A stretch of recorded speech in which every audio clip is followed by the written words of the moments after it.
presence of Senator Francis Heiliger and recognize you for your point of inquiry. Good afternoon. I am happy to hear that my mic is working. I am going Good morning to my colleagues. I am going to make a request that media please be mindful, because I have requested a point of inquiry at least 10 times and my mic was never turned on. I wanted to do a point of inquiry quickly through the chair to the Agriculture Commissioner, Mr. Nelson. You spoke specifically about doing an assessment of the lands in order to know who is supposed to be where. Could you please give me a number of the total amount of properties throughout the Virgin Islands that are being assessed, and also give me the deadline as to when this project is supposed to be completed?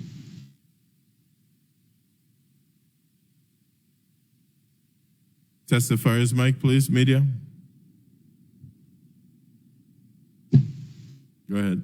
Yes, good morning. Good morning, Senator Heiliger. I don't have a deadline as when that is to be done. The assessment is to be starting in this summer, and we'll continue doing it until it's completed. That's the best I can tell you. Do you have a specific number of all the properties that you know that you will be assessing, like a total between the two districts, and you just have it open-ended with no end in sight? Because listening to one of my colleagues, from what I'm understanding, that this process might have started years ago. And I know me and you had a conversation very early last year where you said it was being done. So I was under the impression that there was a deadline as to when this project should be completed. Well, this process wasn't being done years ago. This is a new process, and unfortunately, some things take time to get started. But we have a master list now created from and working with PNP, and it's about to begin. What's the total of that master list? I will send a text to the property manager and get a response for you, but it's about 2,000. Our total amount of acreage we have is about 2,700 acres of land, which about 2,200 acres is leased out or is in holding of somebody's possession. And well, specifically what I'm requesting is the individual plot for the total. Is it 500 parcels? Is it 200 parcels? So I could get an idea of how many pieces of properties we have to assess, so we can get some general idea for a timeline. Thank you so much, Mr. Chair. Thank you. Good morning. This is Diana Collingwood, Assistant Commissioner. I wanted to advise you a total of 202 plots on the spreadsheet at this time. Thank you. Thank you for your response. Senator Francis Heiliger, you're recognized for your 7 minutes. Thank you so much. Good afternoon to my colleagues. Good afternoon to the people of the territory.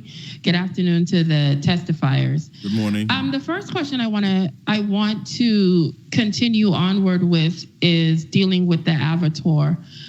You spoke specifically that there potentially is about $500,000 available to, I guess, repair the abattoir, but it was in some type of disrepair or had issues prior to the hurricane.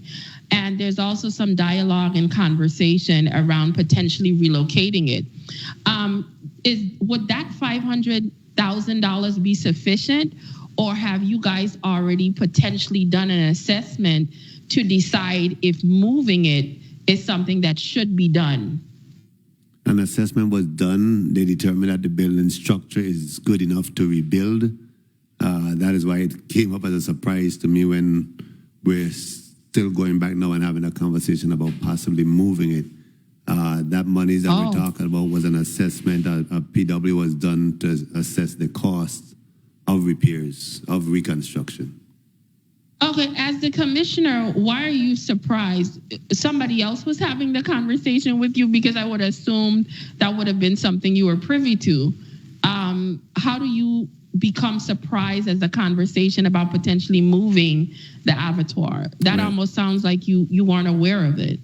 Well, as far as I'm concerned, there's no real conversation about moving the abattoir as yet, but it came up when we were trying to get from Public Works their PW, the scope of work, and the engineer was saying, and it might have been just a personal opinion, that they don't know why we don't move it, and we thought we were going to move it, and so they halted everything,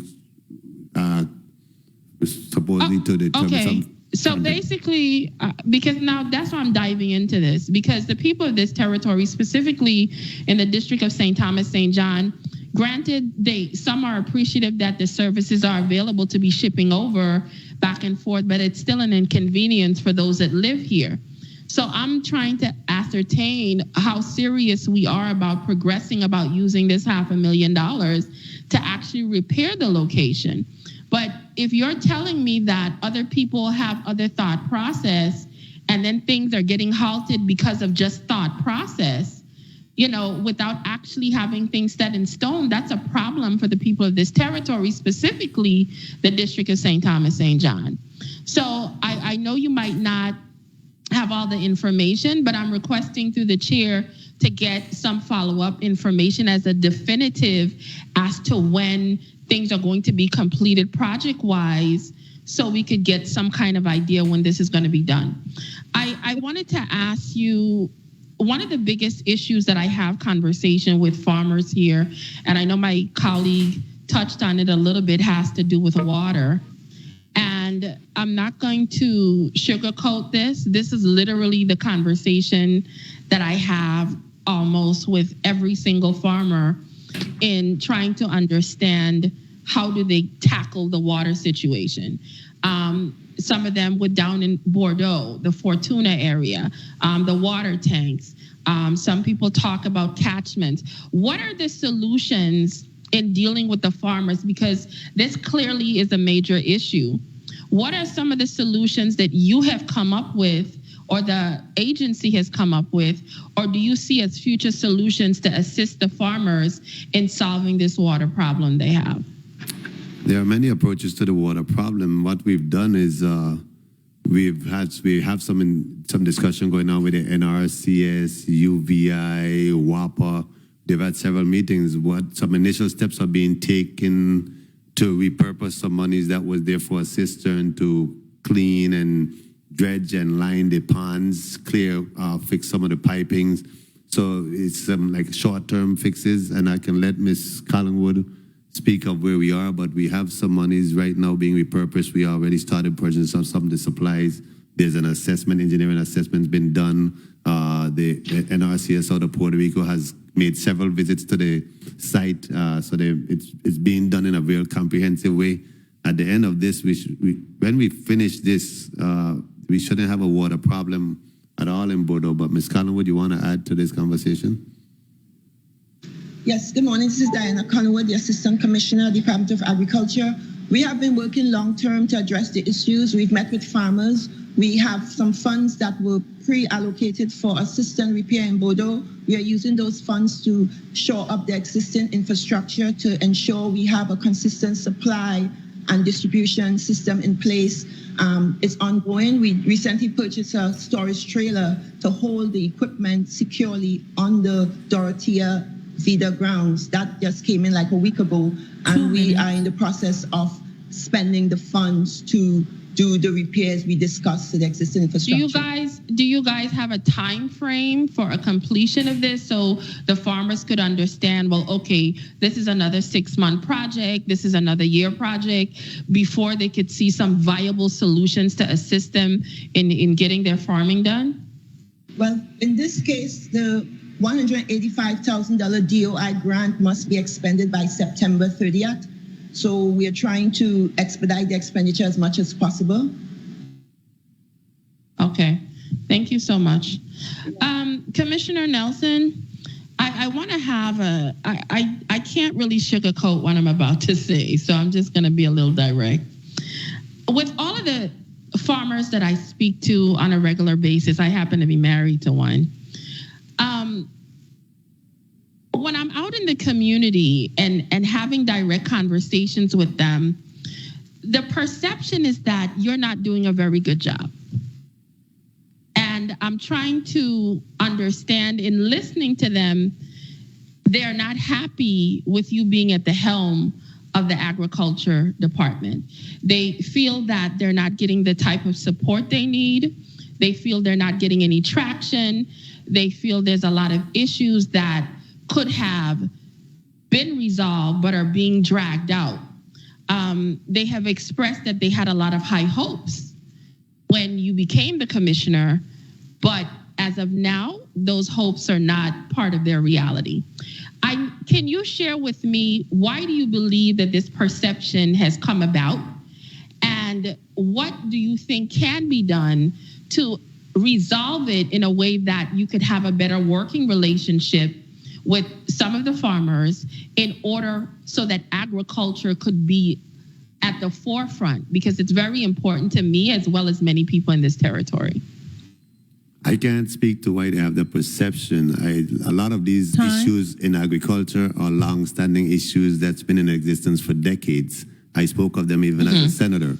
We've addressed many of those issues. Unfortunately, some folks want things done quicker than it's possible. But we've had numerous, one thing for sure, especially your St. Thomas farmers, we've had multiple meetings. The governor has made himself available to meet with the farmers. I mean, they have our full attention. We can't create miracles, but we are definitely working on the comprehensive plans. For the most part, agriculture and the amount of seedlings and the things we're providing, I think we're in a much better position than we've been. We've just totally, it's been a totally ignored, many issues have just been ignored for decades. I can't speak to, I suspect, I myself am a little disappointed because I was disappointed as a senator, and I'm disappointed now because I expect to get things done sooner, but it's beyond my control. So we do what we can do. I can't speak for their... So you think for you, some of it is the bureaucratic process? Excuse me? Do you believe some of the situations you're in is the bureaucratic process? Of course it is. We've addressed, we listen to the farmers, and for the most part, we've done a whole lot for farmers. The truth is, how much of a reality it is for government to provide free water to all the farmers. That's not a reality in the real world. And the truth is, at some point, you gotta share some of the costs. And the truth is, many people who say they're into farming, that's not their full-time job. I'm going to stop there. Okay. Mr. Chair, may I ask my last question, please? You may. Thank you. You spoke a little bit earlier about the Ag Fair, and one of the things that we talked about was the parking where we had did this land deal, land swap, etc. And with us attempting to push this agriculture fair and allow it and really continue to make it into something great, do you think has any assessment done or any preparations done for when that parking lot is no longer available, whether it's for construction or being cut off for usage, in our attempts to grow the Ag Fair and have additional parking? Has any preparation been done for that for future fairs outside of what is coming up? The technology park has guaranteed that the plan for that area is to be a parking lot anyway for the hotel and for the professional building. And they said that parking lot during the Ag Fair will still be available for the Ag Fair upon its completion. So the only place it might be an inconvenience is during its construction. But the parking lot is a parking space that's to the north of the compound that is going to be cleared and mowed, and there's a parking space to the south right in front of the department, which is going to be cleared and mowed to ensure that we have parking spaces available. Okay, thank you. Thank you, Mr. Chair, for the additional time. Thank you, Senator Francis Heiliger. I'm not sure that the sentiments that expressed by the senator that I'm not doing a good job is the popular sentiments throughout the Virgin Islands. Thank you. Well, for clarity and for repeating myself,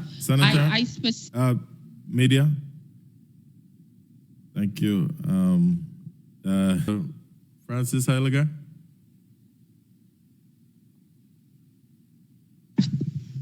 Good afternoon once again. Thank you so much.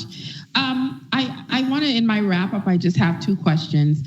One of the things that I did get an opportunity to do early last year when I was in St. Croix, the commissioner did give me quite a bit of a tour of the agricultural grounds over there in St. Croix.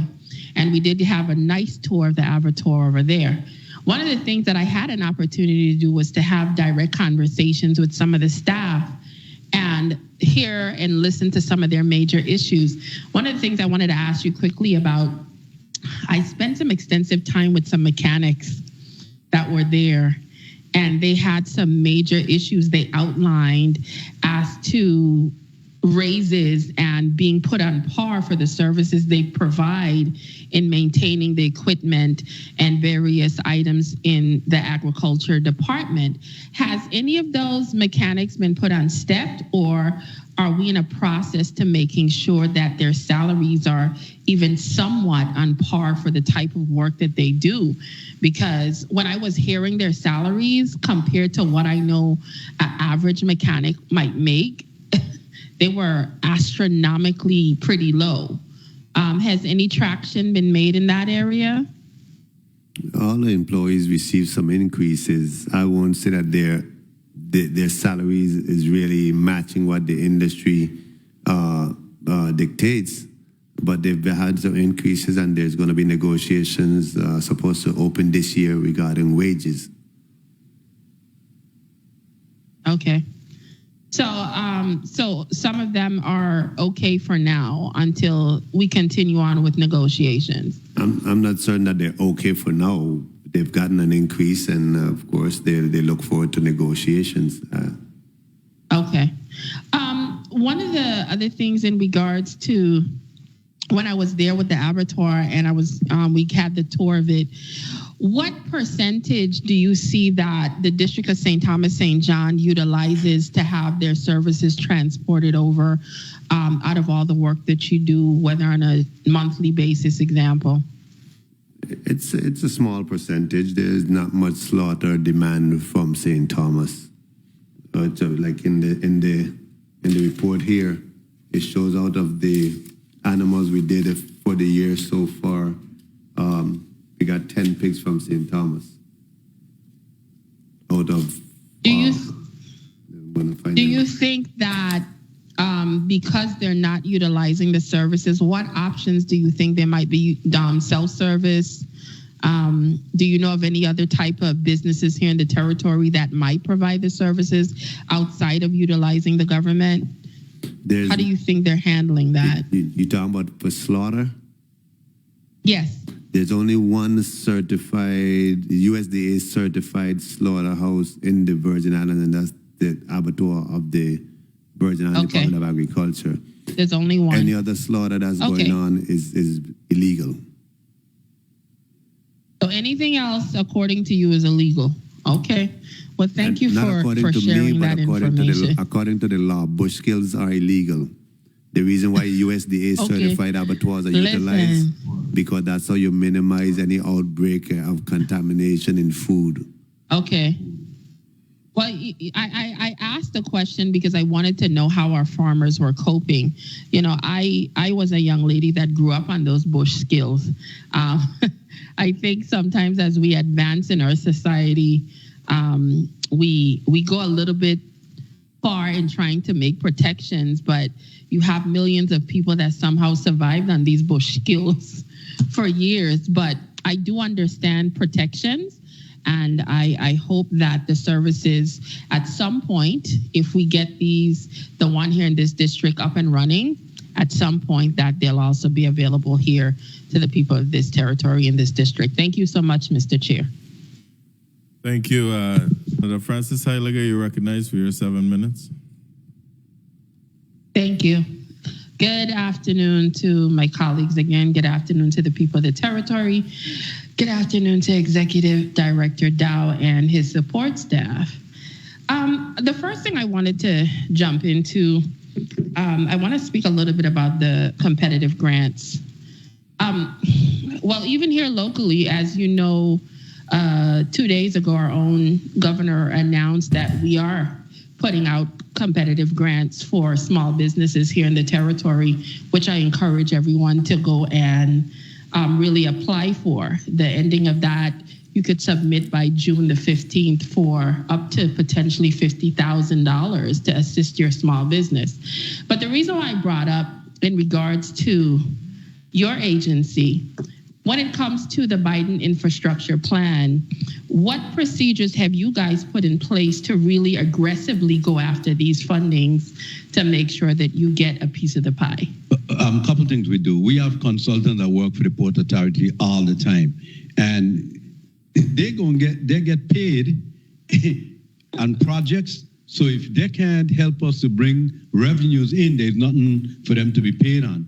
At the same time, we have hired a private firm that does nothing but grant application in the past. We're in communication with them right now.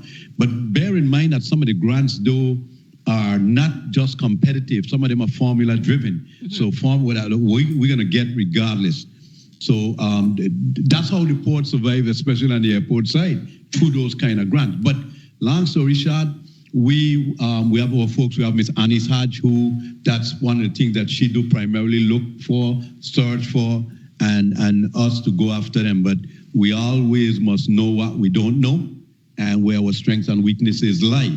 Uh-huh. And there's nothing wrong with that, because we got $21.9 million because we did a joint application with Tropical Shipping.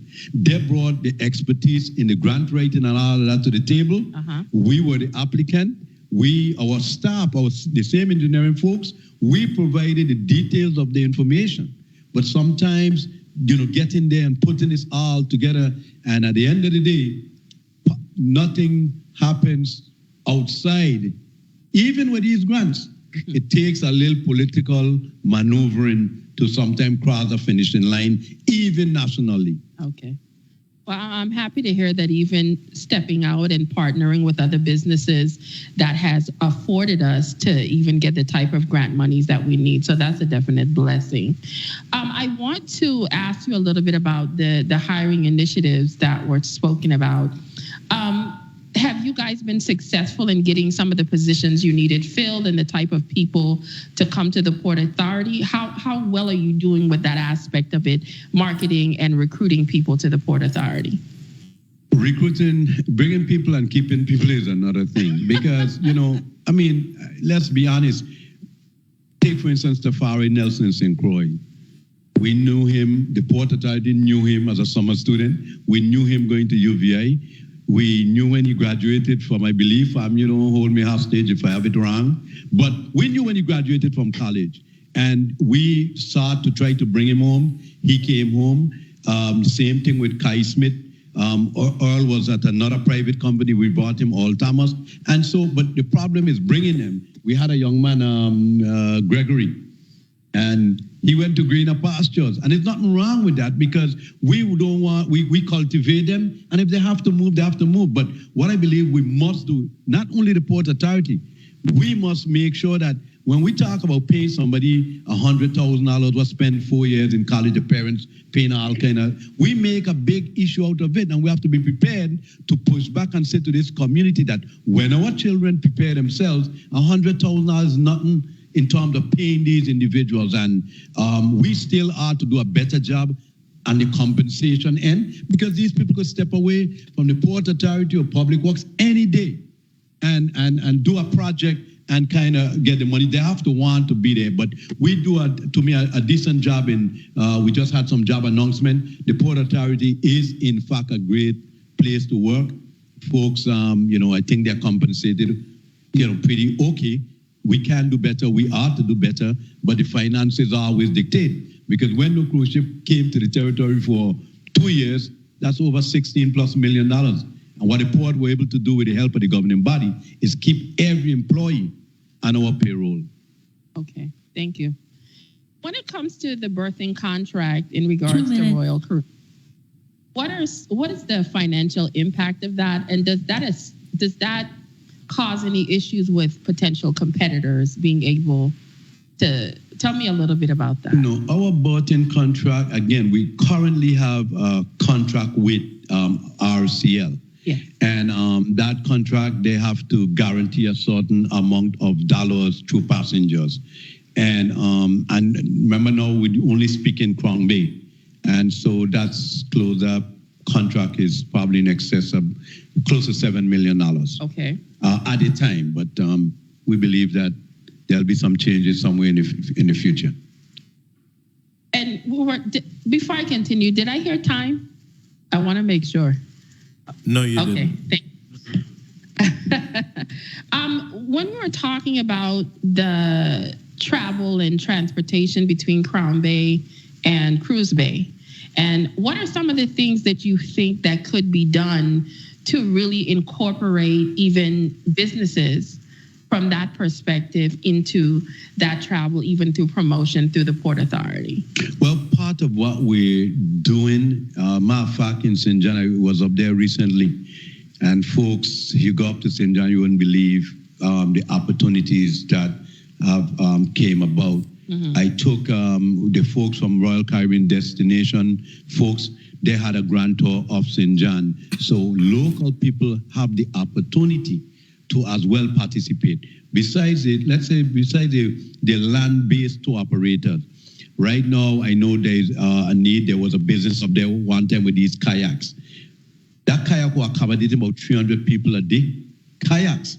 So one of the spin-off of COVID was the opportunity for a lot of local people getting involved in the water aspect of what happens. And one of the tours that they went on was at Neptune Landing.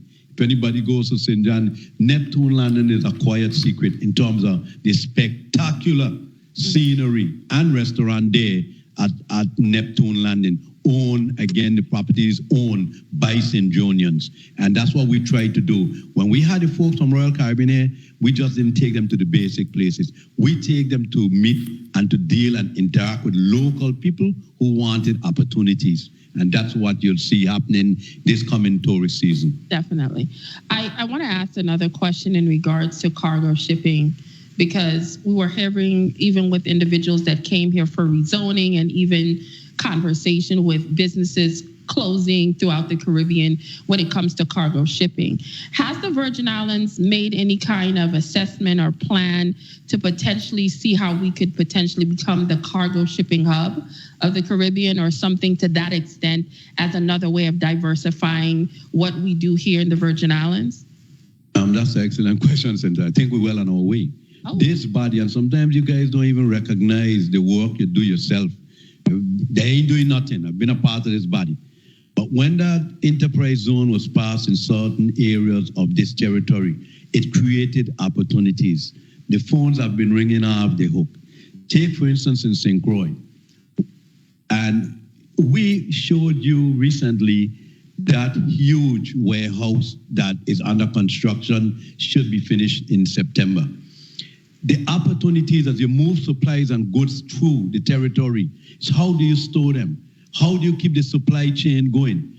And so what you would have is most of these major shippers, let's say, and I go into tropical, we work very closely with them. When they bring in the volume of containers, a lot of those containers don't stay in this territory. A lot of those containers are shipped to the other Eastern Caribbean islands. We have to grow that, and that's with the acquisition of the Cancroin property, that $21.9 million that we just got through that federal grant as we build out that area. All of these things come full circle into that. 30% of the goods that comes into the territory during the tourist season goes back out of this territory in containers to other Caribbean islands to catch up with the next stop for the cruise ships. Thank you. Thank you for that answer. Thank you. As I wrap up, I want to thank you for sharing this information with us, because when it comes to our ports, I think it's very important that we invest our money and try to get as much funding as possible, because whether it's for food, whether it's for our transportation, or just even dealing with our tourism product, I think our ports are very important and we need to give it the attention that it needs. Thank you so much. If I may, just one thing I want to bring to this body's attention in the public. Why it's a good bet. Executive Director? When we do this capital. Executive Director? Sorry. Yeah. Sorry. If you could hold your point for just 2 minutes. The senator's time has expired, but we need to take a 2-minute recess, Please make note of your thoughts. As soon as we return, you'll be able to state your thoughts. The committee of Senator Francis Heiliger. Good afternoon again. I just wanted to express some of my frustration is because of the back and forth today with our mics not being turned on at an appropriate time in order for me to respond or do points of inquiry. I was not even aware was on this time. So it had nothing to do with you on a personal basis. I want to thank Senator Dow as well as his staff for coming in. I like to come to hearings such as this where we get direct answers. A lot of times when we come to these hearings, we get a lot of coulda, woulda, shoulda, we're assessing, we're getting to it, and a lot of maybes. But one thing I have found with this particular agency, the Port Authority, when they say they're going to do something, they actually get it done. And I'm very happy to be here listening to some of the things I'm listening to today. So I do appreciate all the staff at the Port Authority, as well as the executive director coming here and sharing his thoughts with us. Before I head out, I also want to make a note. I got a text message while I was here when I was speaking earlier in regards to a grant that has been put out. People wanted to know where you could get the application from. 2 days ago, it was announced that there is a small business grant to assist with economic development, as well as how individuals were being innovative here in the territory, unfortunately, during the pandemic, something we saw port authorities do. What it's about is if you are a business that have less than 100 employees and you are at least open 6 months up until the application deadline, which is June 15th, you can apply for a grant up to $50,000 to assist your business with innovative ideas and resiliency. So in order to get the application, it is at www.visbd.org. So I hope that the constituents that were asking about that could go online, download it, and also participate in the application process. Thank you, Mr. Chair, for the time. Thank you.